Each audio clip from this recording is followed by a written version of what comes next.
Ministerio Evangélico Iglesia La Última Trompeta, Houston, Texas. Al Señor, amada iglesia. Asimismo, saludo a todos nuestros amigos y hermanos que se conectan a través de las redes sociales. Que Dios me les bendiga en esta noche y espero que también ustedes puedan quedarse con nosotros y escuchar lo que hoy Dios tiene preparado para nuestras vidas. Amén. Voy a leer una vez más Hebreos capítulo 11, verso 11, y dice así: por la fe también la misma Sara, siendo estéril, recibió fuerzas para concebir y dio a luz aún fuera del tiempo de la edad, porque creyó que era fiel quien lo había prometido. ¿Ha deseado usted levantar sus manos, pero en el instante que usted las levanta no puede? Porque hay un poder que lo aprisiona, hay un poder que lo jala. O tal vez nuestros queridos amigos que nos están escuchando, tal vez has deseado seguir avanzando, pero no puedes porque a veces es más fácil quedarse ahí tirado. A veces es más fácil quedarse parado y no seguir adelante, porque seguir adelante cuesta. A veces nuestra vida no está al 100. A veces no estamos tomados de la mano de Dios y a veces nuestra fe flaquea mucho. Y es por eso que en esta noche yo quisiera presentarles a Jesús de Nazaret, el único que nos puede ayudar en este caso. La primera frase que aparece en este verso y dice: por la fe también la misma Sara, siendo estéril. Escucha esta palabra, siendo estéril. Ser estéril no es cosa fácil, hermanos. Porque cuando hablamos de ser estéril, estamos hablando, imagínese que usted y yo fuésemos un árbol. Y tenemos muchos árboles alrededor de nosotros, pero nosotros no damos fruto. ¿Se imagina cómo usted se sintiera si fuera un árbol? Y viera que todos los árboles tienen fruto, tienen hojas, y usted es un arbolito seco que apenas tiene una espinita por ahí. O se imagina que nosotros fuéramos un campo de tierra y nosotros pudiéramos ver a la derecha y pudiéramos ver la tierra verde con flores, con árboles, hasta con un río cerca de ahí.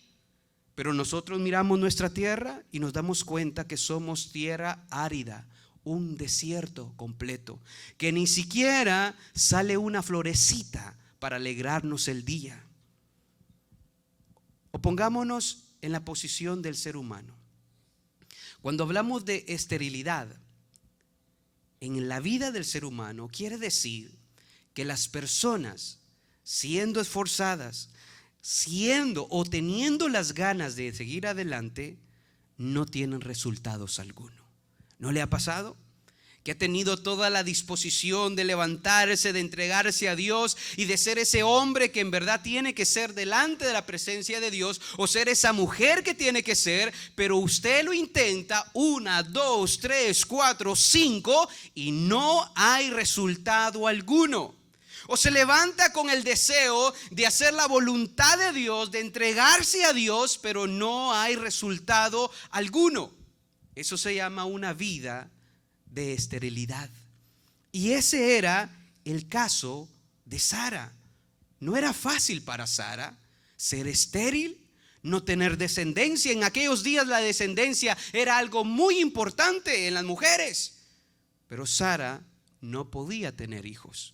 Además, ya la edad era muy avanzada y podemos ver que la Biblia dice: pero la misma Sara, siendo estéril. Escuche, la misma Sara. ¿Por qué la Biblia dice esto? Porque cuando Sara escucha la promesa de Dios que ella iba a salir de esa condición de desierto, ella empieza a reírse. Cuando usted escucha de parte de Dios, o cuando alguien se le acerca y le dice: tú serás un hombre de Dios, posiblemente Satanás va a venir a su vida y le va a decir: usted no va a ser un hombre de Dios, usted no va a ser la mujer de Dios. ¿Por qué? Porque miren la condición en la cual hoy tú te encuentras. Mira cómo hace las cosas. Mira dónde estás encarcelado. ¿Cómo tú vas a ser un hombre de Dios? ¿Cómo tú vas a ser una mujer de Dios? ¿O cómo tú vas a ser un hombre o una mujer o un joven ejemplar al mundo, a la sociedad, si mira la condición en la que tú te encuentras? Y es ahí cuando nosotros empezamos a flaquear. Y es ahí cuando nosotros de alguna manera empezamos a creer más a las mentiras de Satanás que a las promesas mismas de Dios. Por eso, hablar de esterilidad no es cosa fácil, hermanos. Porque no hay fruto, no hay árboles y no hay resultado alguno que nosotros podamos tener. Ahora la pregunta: ¿cómo un hombre, cómo una mujer llega a esa condición? Porque muchas veces nos encontramos en esa condición, porque no nacimos en esa condición. Porque en el momento que usted y yo nos acercamos a Cristo y le entregamos nuestra vida a Cristo, Cristo ha prometido limpiar todos nuestros pecados, ponernos una nueva vestidura, darnos una nueva esperanza, darnos al Espíritu Santo, que significa poder en nuestra vida para seguir adelante y para poder hacer aquellas cosas que humanamente no podemos hacer. Pero ¿por qué? Entregando mi vida a Dios, creyendo a Dios, siguiendo y esforzándome, muchas veces me quedo en ese lugar de desierto, que no hay fruto, que no hay resultado en nuestra vida. ¿Sabe por qué? La Biblia nos da algunos ejemplos que yo quisiera que hoy usted ponga atención. ¿Cómo se llega a esa condición trágica de la vida del ser humano? Escuche lo que dice 2 de Pedro capítulo 1 versos 5 al 8. Segunda carta de Pedro capítulo 1 versos 5 al 8 dice así: vosotros también, poniendo toda diligencia, por esto mismo, añadid a vuestra fe virtud, y a la virtud conocimiento, y al conocimiento dominio propio, y al dominio propio paciencia, y a la paciencia piedad, y a la piedad afecto fraternal, y al afecto fraternal amor. Escuche, porque si estas cosas están en vosotros o están en ustedes y abundan en ustedes, no os dejarán estar ociosos ni sin fruto en cuanto al conocimiento de nuestro Señor Jesucristo. Se lo voy a explicar. El apóstol Pedro dice: si un ser humano cae en una condición de que no hay resultados, de que no produce frutos, quiere decir que en su vida no hay fe, no hay valentía, no hay conocimiento, no hay dominio propio, no hay perseverancia y no hay entrega a Dios. Estas son las cosas que deberían estar en nuestra vida para que nosotros de alguna manera produzcamos resultados, produzcamos fruto en cualquier área de nuestra vida. Como padre quiero producir frutos hacia mis hijos. Como hijo quiero producir frutos hacia mi padre. Como hombre trabajador quiero producir frutos a mi empresa, a mi negocio, a lo que yo me esté dedicando. Pero si esto falta en mi vida, el apóstol Pablo dice, entonces su vida será un desierto. Serán ociosos y no tendrán resultados de nada.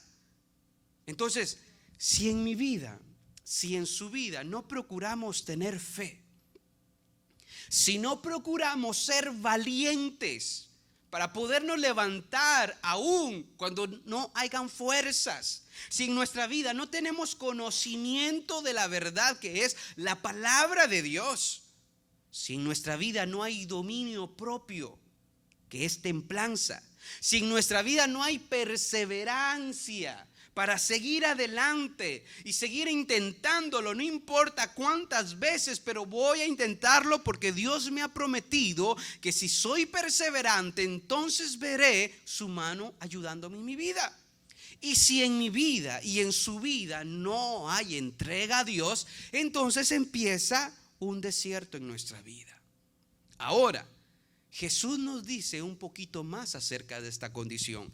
El apóstol Pablo nos dice, esto debería estar en tu vida para que tú tengas fruto y para que tú, todo lo que te propongas, vea resultados en tu vida.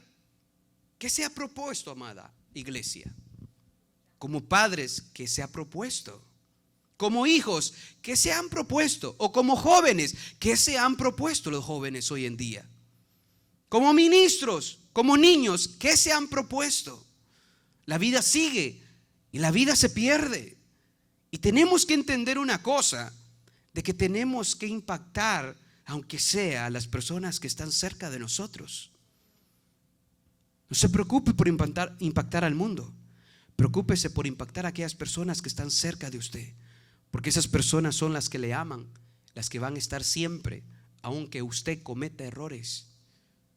Entonces podemos decir que el apóstol Pedro dice: yo quisiera que ustedes sean diligentes, o sea que no olviden todos los días esto, que su vida tiene que estar la palabra fe palpitando en sus corazones. Que ustedes todos los días, cada mañana, al abrir sus ojos, tienen que ser valientes. Aunque esté Goliat allá afuera, aunque esté un ejército esperándolos allá afuera, tienen que aprender a ser valientes. Y luego, no se olviden de tener conocimiento de su Dios. No salgan por la vida sin conocer las promesas, sin conocer quién es Dios, sin conocer quién es aquel que les ha prometido estar con ustedes aún hasta el fin del mundo. No se olviden de eso. Tengan ese conocimiento presente. Y luego el apóstol dice: y tengan dominio propio. Yo quisiera que ustedes tuvieran dominio propio. ¿Qué es dominio propio? Es decir no cuando tiene que usted decir no. Es quedar separado cuando usted tiene que quedar separado. Es avanzar cuando usted tiene que avanzar. Y es hablar cuando usted tiene que hablar. El que no tiene dominio propio habla cuando no tiene que hablar.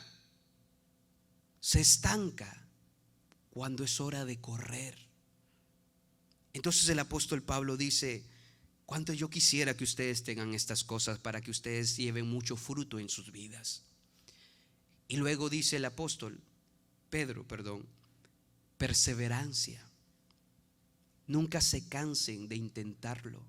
Nunca se cansen de buscar a Dios. Nunca se cansen de creer que Él es fiel y justo y verdadero para cumplir sus promesas. Y entréguense a Dios. Entréguense a aquel que ha demostrado el amor hacia ustedes, entregando a su Hijo, a lo más preciado que tenía. Si faltan estas cosas, entonces nuestra vida será una vida de sequedad y de desierto. Pero Jesús nos revela que si estas cosas que el apóstol Pedro no están en nosotros, entonces ¿qué es lo que está dentro de nosotros? Si no hay fe, si no hay dominio propio, si no hay entrega a Dios, si no hay conocimiento de Dios, si no hay perseverancia en mi vida, en su vida, entonces ¿qué hay en nuestra vida? Escuche lo que dijo Jesús. Marcos capítulo 4, verso 19. Dice así: pero los afanes de este siglo y el engaño de las riquezas y las codicias de otras cosas entran y ahogan la palabra y se hace infructuosa. En otras palabras, se hace un desierto. No produce nada. Jesús dice: si esto no está en tu vida, de lo que habla mi siervo Pedro, entonces tu vida estarán tres cosas latiendo al 100%, y es por eso que hay vidas que se convierten en desiertos, en tierra árida. Número 1, Jesús dice: el afán de este siglo. Y cuando hablamos de afán, se refiere a toda distracción que usted pueda tener en este momento, en este tiempo. Cualquier distracción. Yo no sé cuáles son sus distracciones, pero dice Jesús que una vida que está en sequedad y no produce fruto, es una vida que está distraída en algo. En algo. Y es por eso que usted tiene que meditar. Y tiene que detenerse por un momento y respirar y meditar en usted mismo.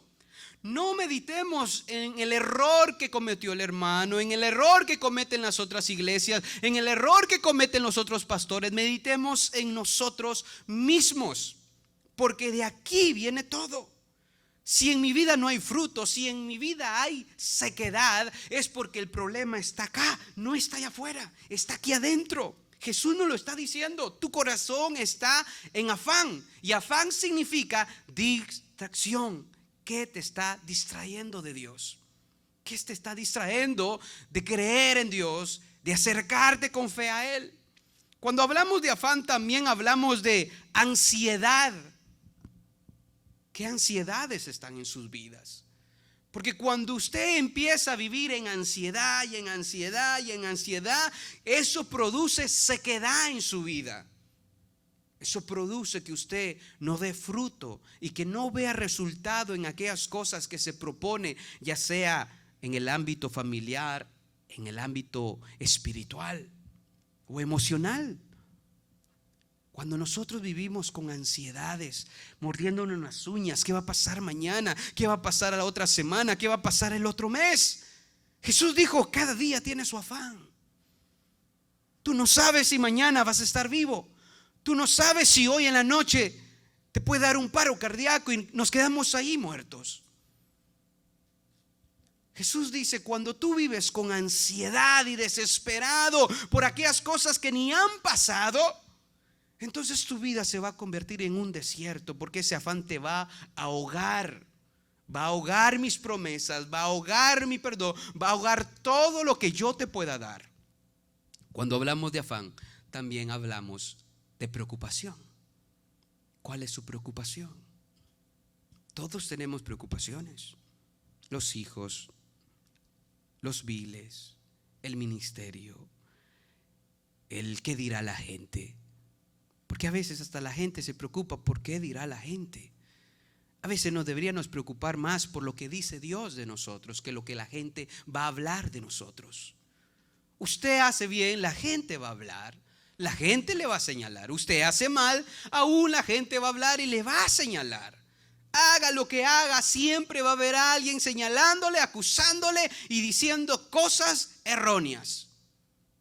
Lo importante es que es lo que dice Dios de usted. Porque Dios no solo conoce sus palabras, Dios conoce su esencia y Dios conoce lo más profundo de usted. ¿Cuáles son esas preocupaciones que nos evitan a que nosotros caigamos rendidos a Jesús? A que nosotros en verdad vengamos con un corazón dispuesto a que Dios hable a nuestra vida y con un corazón dispuesto a tomar lo que Dios me está diciendo para agarrar fuerza y levantarme y salir adelante. ¿Cuáles son esas preocupaciones que me hacen que en vez de que esté atento a lo que Dios me está escuchando, esté más atento pensando en cómo voy a solucionar esa preocupación o cómo voy a solucionar ese problema? Y estamos tan preocupados por solucionar aquellas cosas que no podemos solucionarlas. A ver, le digo una cosa. Si no solucionó en todo el día algo, ¿qué le hace creer que estando en la iglesia, escuchando la palabra de Dios, pensando en eso que no pudo solucionar en todo el día, le hace pensar que lo va a solucionar en este momento? No se puede. Y es por eso que la Biblia dice, el afán, las distracciones, la ansiedad y las preocupaciones hacen que tu vida sea una vida de desierto, como la que tenía Sara, que no podía tener hijo. Y luego dice Jesús, el engaño de las riquezas. Y cuando hablamos del engaño de las riquezas es todas las ilusiones, todo lo que nosotros le podemos poner valor, pero a la final es una ilusión que simplemente nos gusta, nos atrae, pero es una ilusión que no es real, no es la realidad que tenemos que vivir. A veces uno se levanta y dice, ¿cómo me gustaría haber nacido en una familia que tiene todo? ¿Me gustaría? ¿A quién no le gustaría tener una familia adinerada? ¿A quién no le gustaría despertar en una casa muy bonita y la casa pagada? ¿A todos nos gustaría eso? Si usted dice no, pues entonces está algo raro, porque es normal que nos guste tener aquellas cosas que sabemos que nos quitan la paz todos los días. Pero yo despierto, abro mis ojos y digo, bueno, aunque me gustaría esa realidad no es mía. Mi realidad es que tengo que ir a trabajar y tengo que ganarme los dólares para cada fin de mes pagar mi renta, pagar mis biles y pagar todo. Y Dios me ayuda a hacer todo eso. Pero si yo me quedo en la ilusión de por qué yo no soy rico, o por qué yo no tengo una familia buena, o por qué mis padres no son buenos conmigo, o por qué mis amigos no me quieren, si yo me quedo en esa ilusión y no caigo en sí, en mi realidad, eso va a ahogar mi vida. Y va a hacer que mi vida sea una vida sin fruto, una vida sin propósito, una vida como un hombre que está parado, pero está muerto por dentro. Una mujer que está parada, pero está muerta por dentro. Un joven que está parado, pero está muerto por dentro. ¿Por qué? Porque las ilusiones, los engaños de lo que nos atrae, ahogan nuestra vida y nos hacen infructuosos y nos hacen vivir en una vida de desierto. Y luego Jesús dice, y las codicias de otras cosas también hacen que tu vida sea infructuosa, que no dé fruto. Cuando hablamos de codicia, es todo aquello erróneo, aquello no permitido, pero que usted lo desea. Un deseo incorrecto es una codicia. Hay personas que tienen deseos incorrectos. Y si esas personas se empeñan a conseguir ese deseo incorrecto, posiblemente lo podrán alcanzar. Porque el hombre codicioso llega a alcanzar muchas cosas. El problema es que si el deseo va a la dirección incorrecta, usted puede alcanzar la meta y cuando llegue a la meta se encontrará en un desierto. Se encontrará en una vida que no tiene sentido. Y por más que usted alcanzó aquello que deseó incorrectamente, no le va a traer paz a su vida. Usted puede tener una pasión incorrecta. Hay gente que es apasionado por algo incorrecto. Y como tiene tanta pasión, se esfuerza, se esmera y alcanza, pero aún así se siente vacío. Aún así su vida es infructuosa. Aún así se siente en tierras de sequedad, que no hay agua, ni fruto, ni árboles, ni flores, nada, puro desierto. Porque todo aquello que es incorrecto, pero yo lo deseo, tengo pasión. Aún yo puedo tener amor por cosas incorrectas. Usted puede tener amor por cosas incorrectas. Usted puede tener amor. Y por eso Jesús dice, tengan cuidado. Porque su vida cristiana o su vida natural no la equipan con fe, no la equipan con valentía, no la equipan con dominio propio, no la equipan con conocimiento, no la equipan con perseverancia, no la equipan con entrega a Dios. Entonces su vida se llenará de afán, se llenará de engaños y se llenará de codicia. Y lo único que causará eso en ustedes es una vida desierta. Es una vida que no da fruto. Es una vida que no da resultado. Y es ahí cuando la gente ya no quiere seguir adelante.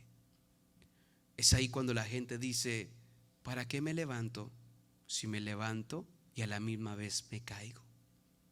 ¿Para qué me esfuerzo si en vez de recibir aliento no recibo nada? ¿Para qué persevero?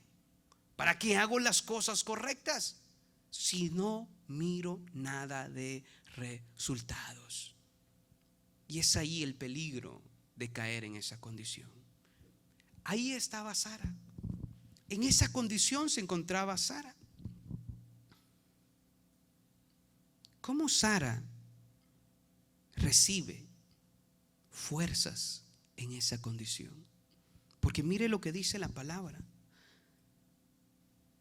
Por la fe también la misma Sara, aquella que se rió, aquella que no creyó al principio en Dios, siendo estéril, viviendo una vida de menosprecio y de burla, recibió fuerza para concebir y dio a luz aún fuera de tiempo de la edad.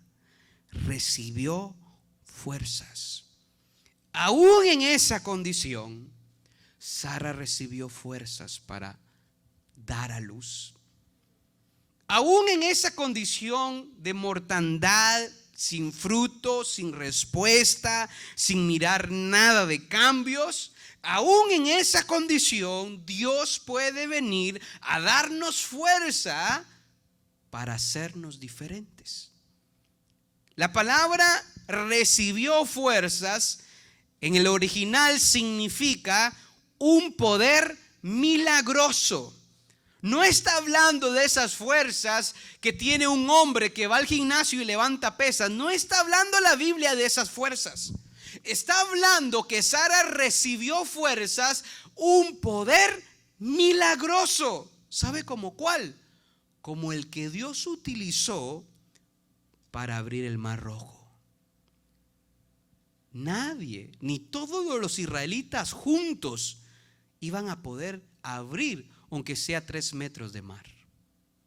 Necesitaban el poder milagroso del Dios mismo abriendo camino para que ellos pasaran el seco y pasaran al otro lado. Cuando nosotros vivimos en esa condición de sequedad, que no hay fruto y que no hay resultado en nuestra vida, lo que necesitamos es ese poder sobrenatural que Dios está dispuesto a darnos a nosotros. No necesito fortalecer mi vida yéndome de vacaciones. Hay gente que piensa así: necesito unas vacaciones para recuperarme. Esto no se trata de vacaciones. Necesito irme a meter 100 años a una montaña y salir renovado como el águila. Usted no necesita ser esos que se van a meter a las montañas. En esas ocasiones se necesita el poder milagroso de Dios, porque eso fue lo que recibió Sara. Sara necesitó el poder de Dios mismo para sacarla de esa condición. Y eso es lo que nosotros necesitamos.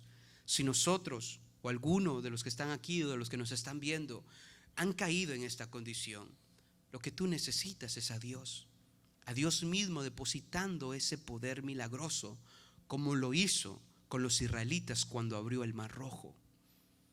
También significa potencia milagrosa, como cuando Dios paró el sol para darle la victoria a su guerrero. Y peleó y peleó y peleó y peleó y peleó y no se oscurecía. ¿Por qué? Porque la potencia de Dios estaba manifestándose a favor de aquellos que estaban peleando. A veces nosotros necesitamos esa potencia de parte de Dios.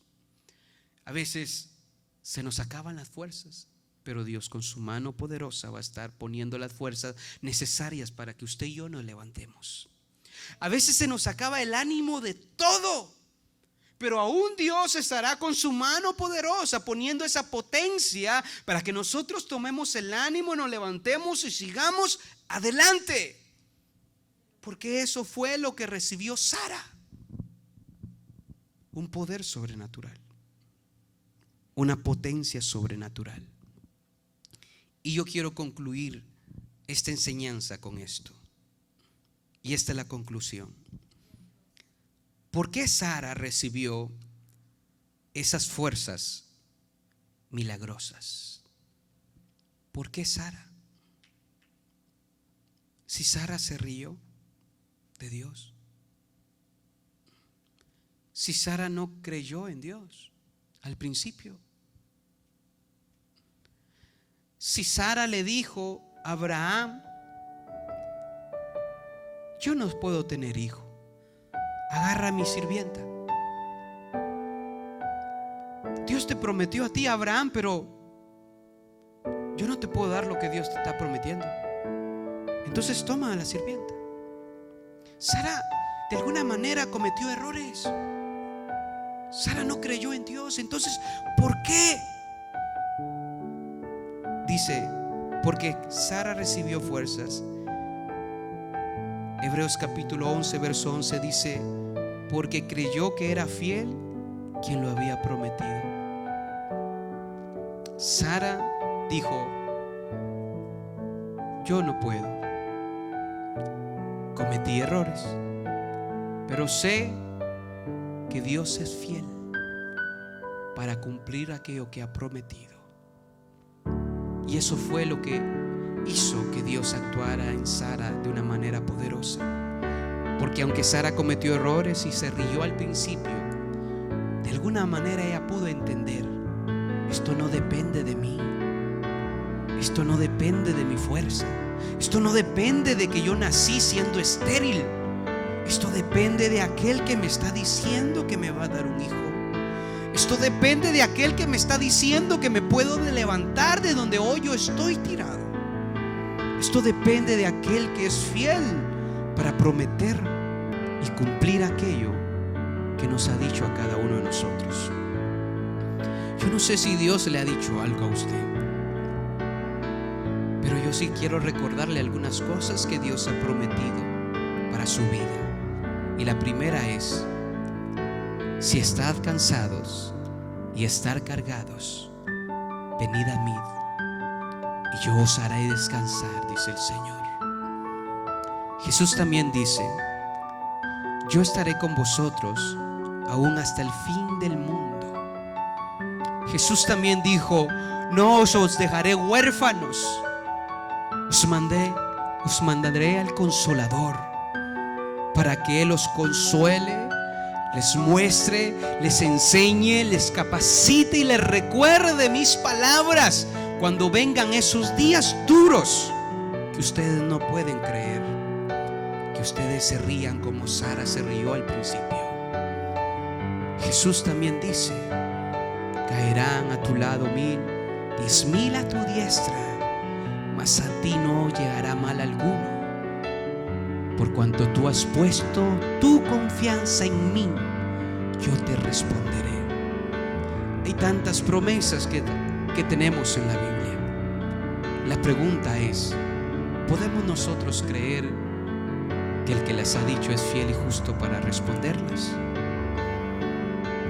¿O nos vamos a quedar en esa actitud de frustración, en esa actitud de desierto, en esa actitud de risa?